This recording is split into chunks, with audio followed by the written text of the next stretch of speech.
Assalamualaikum warahmatullahi wabarakatuh. Jumpa kembali dengan OCM Channel. Kejanggalan pesantren Heri Wirawan. Guru hanya satu hingga santriwati cuma ketik proposal. 7 fakta ngeri pemerkosaan 12 santriwati di Bandung. Newsdetik.com. Kejanggalan pesantren Madani Boarding School tempat 12 santriwati diperkosa Heri Wirawan, pemilik pesantren tersebut satu persatu terkuak. Sekolah yang berada di pengelolaan Yayasan Pendidikan Sosial Manarul Huda Antapani ini hanya mempunyai satu guru, yaitu Heri sendiri. Santrinya yang semuanya perempuan berusia 13 tahunan tak pernah belajar. Hal itu dikatakan pengacara sejumlah korban asal Garut, Yudi Kurnia. Menurutnya di pesantren tersebut Heri bertindak sebagai pengelola dan guru tunggal. Tidak ada pengajar lain di pesantren tersebut. Dia pemilik yayasan sekaligus pengajar. Ini yang saya heran, pesantren itu santrinya adalah perempuan semua, yang mengajarnya satu orang. Si oknum itu laki-laki, katanya kepada wartawan Jumat 10 Desember. Masih menurut keterangan para korban, kata dia, para santriwati tak benar-benar belajar di sana. Mereka malah sering diminta membuat proposal pesantren. Menurut keterangan korban, dia sebetulnya setiap harinya bukan belajar. Mereka itu setiap hari disuruh bikin proposal, kata Yudi. Sementara itu menurut Ketua Pusat Pelayanan Terpadu Perlindungan Perempuan dan Anak P2TP2A Garut, Dia Kurniasari, di pesantren milik Heri Wirawan, para santri hidup mandiri, tidak ada pengelolanya. Mereka juga di sana masak sendiri, jadi nggak ada pengelola yang lain, ucap dia. Dengan kondisi begitu, diduga kuat Heri dengan leluasa melancarkan aksi bejatnya. Menurut dia, para santriwati diperkosa di lingkungan pesantren. Ada juga yang dibawa keluar, ada yang dibawa ke hotel juga, kata dia. Santriwati diam ketakutan. Lebih lanjut, Yudi Kurnia mengatakan orang tua merasa kecolongan. Selama ini saat para santri pulang kampung saat lebaran tidak pernah ada yang bercerita. Memang dia korban, sepertinya dia aneh. Dia seakan tidak mau melaporkan. Bahkan ini kan udah beberapa tahun padahal. Dan setiap tahun pulang kampung ke orang tua, kata Yudi. Masih menurut Yudi, para korban menceritakan setiap kali pemerkosaan terjadi, mereka berusaha melawan. Namun Heri Wirawan lihai memperdaya mereka. Kalau menurut keterangan dari anak-anak, mereka itu menolak. Tapi setelah ada si pelaku itu memberikan bisikan di telinga, dia jadi mau. Ada bisikan ke telinga korban setiap mau melakukan itu, kata Yudi. 7 fakta ngeri pemerkosaan 12 santriwati di Bandung. Heri Wirawan, 36, guru yang juga disebut sebagai pemimpin pesantren Tahfidz Madani di Bandung, memperkosa 12 santriwati hingga beberapa korban hamil. Aksinya terkuak pada Mei lalu dan kini sudah masuk dalam persidangan. Berikut fakta-fakta soal aksi pemerkosaan keji itu. 1. Dilakukan berulang selama 5 tahun. Heri memperkosa 12 santriwatinya selama 5 tahun atau dari 2016 hingga 2021.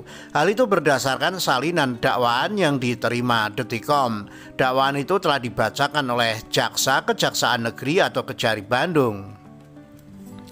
Bahwa terdakwa sebagai pendidik atau guru pesantren antara sekitar tahun 2016 hingga 2021 telah melakukan perbuatan asusila terhadap anak korban santriwati, ucap jaksa dalam petikan dakwaan yang diterima Detikcom pada Rabu 8 Desember.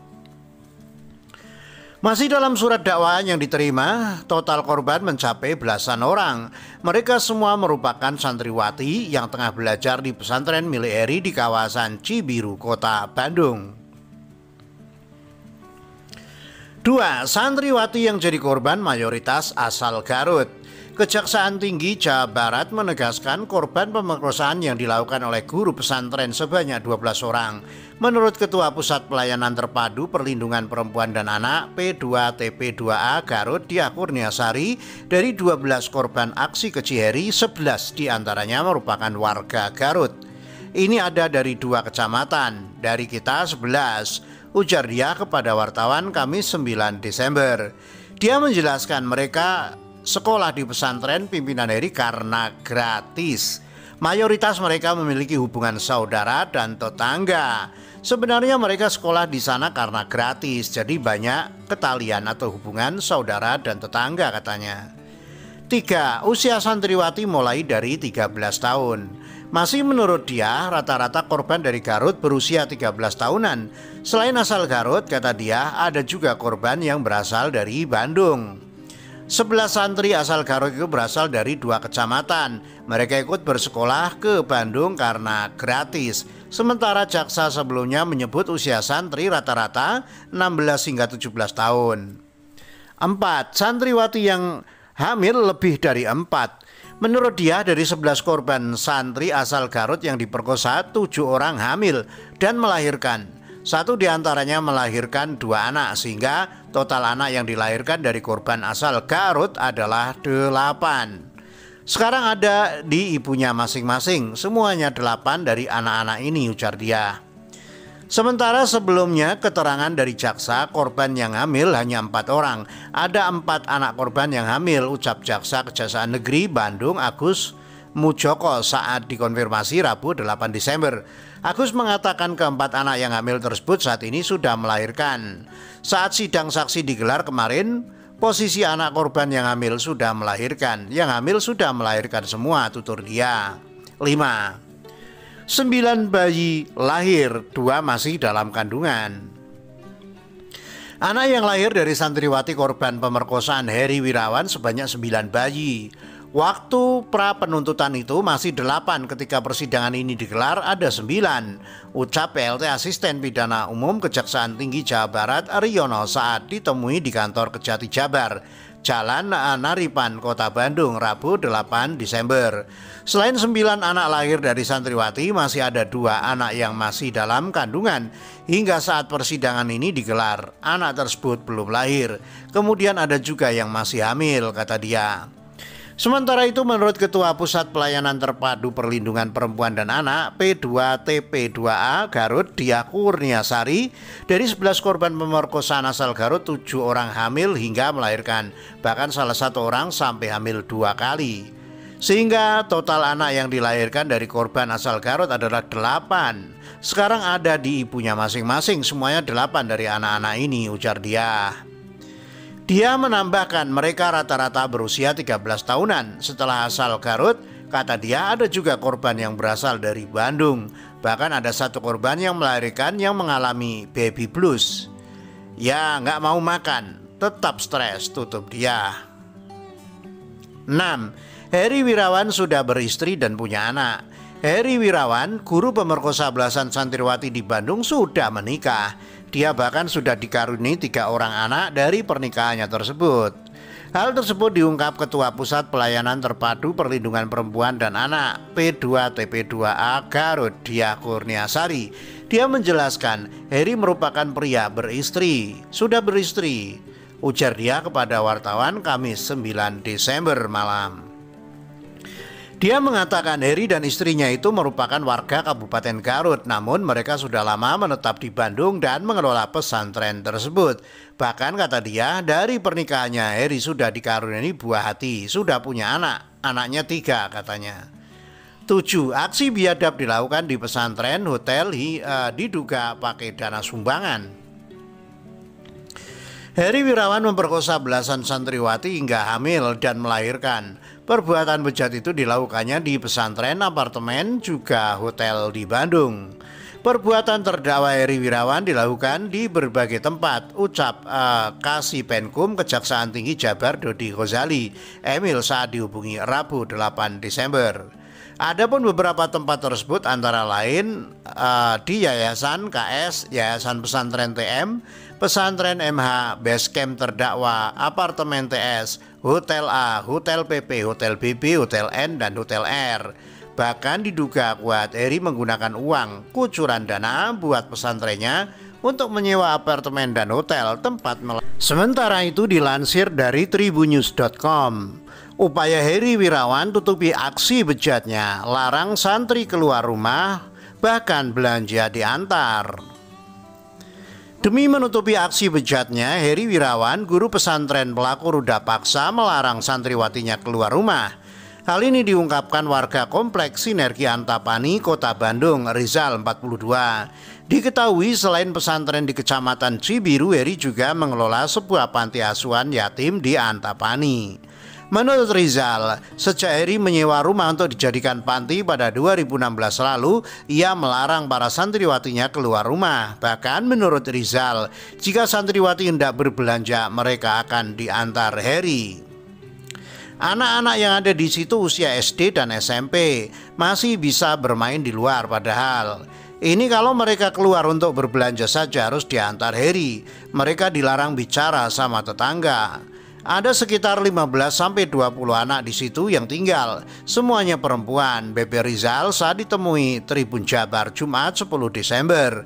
Lebih lanjut, Rizal menyebut warga setempat sempat heran lantaran semua santri Heri berjenis kelamin perempuan. Kendati demikian, selama ini aktivitas di panti Heri tersebut terlihat normal dari luar. Pada waktu-waktu tertentu anak-anak mengaji di lantai utama rumah tersebut. Warga juga sempat heran, kok yang di panti yatim itu perempuan semua, tidak ada laki-lakinya. Ya, laki-lakinya Heri saja, apa boleh begitu secara agama atau bagaimana? Warga percaya saja, katanya. Setelah santriwati masuk ke usia dewasa, ujar Rizal, mereka akan dipindahkan ke pesantren yang ada di Cibiru. Warga pun menganggap pemindahan itu berkaitan dengan kenaikan kelas seperti di sekolah pada umumnya. Salah gunakan dana bantuan.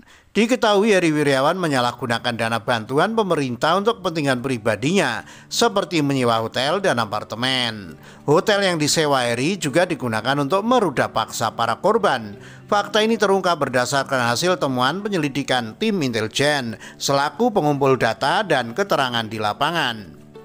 Aksi Heri menyewa hotel dan apartemen itu membuat korban percaya pelaku memiliki ekonomi yang cukup. Upaya ini membuat para korban merasa yakin bahwa yang bersangkutan berkemampuan dari segi ekonomi, kata Kepala Kejaksaan Tinggi Kejati Jabar Asep N. Mulyana, Kamis 9 Desember. Selama melancarkan aksinya, Heri mengiming-imingi akan menjadikan korban polisi wanita hingga pengurus pondok pesantren. Awal mula kasus terungkap. Berdasarkan keterangan Heri Wirawan di persidangan, ia sudah melancar aksinya sejak 2016 hingga 2021. Mengutip Tribun Jabar, aksi bejatnya terungkap saat orang tua salah satu korban mencurigai adanya perubahan pada tubuh sang anak. Mereka pun langsung melapor pada kepala desa dan diteruskan pada Polda Jawa Barat serta P2TP2A Kabupaten Garut Juni 2021 lalu. Kenapa tak semua orang tua mengetahui kasus tersebut? 2TP2A Kabupaten Garut memanggil mereka untuk diberitahu masalah yang menimpa anak mereka di pesantren. Semua orang tua shock begitu mengetahui permasalahan yang menimpa anaknya. Setelah diberi pemahaman dan pendampingan, akhirnya para orang tua bisa menerima permasalahan tersebut. Terang Ketua P2TP2A Kabupaten Garut, Diah Kurniasari, Kamis. AN 34, salah satu keluarga korban yang berasal dari Kecamatan Pamogepuk, Kabupaten Garut, mengungkapkan modus pelaku. Ia mengatakan Heri kerap memaksa korban untuk segera kembali ke pesantren jika sedang pulang ke rumah. Anak gak pernah lama di rumah, lebih dari 3 atau 5 hari saja pelaku Heri langsung nelpon. Dia nyuruh kembali ke pondok, ungkapnya Kamis. Kendati demikian, pihak keluarga tak menaruh curiga meski bertanya-tanya mengapa aturan pesantren begitu ketat. Kenapa sih kok ketat banget? Tapi ya saat itu tidak berburuk sangka, ketat mungkin aturan yang sudah diberlakukan oleh pihak pesantren, lanjutnya. Menurut AN, keluarga korban memilih pesantren tersebut lantaran menawarkan pendidikan gratis. Diketahui Heri selama ini tinggal seorang diri di dalam pesantren itu, sementara pengajar lainnya tinggal di rumah masing-masing. Demikian, wassalamualaikum warahmatullahi wabarakatuh.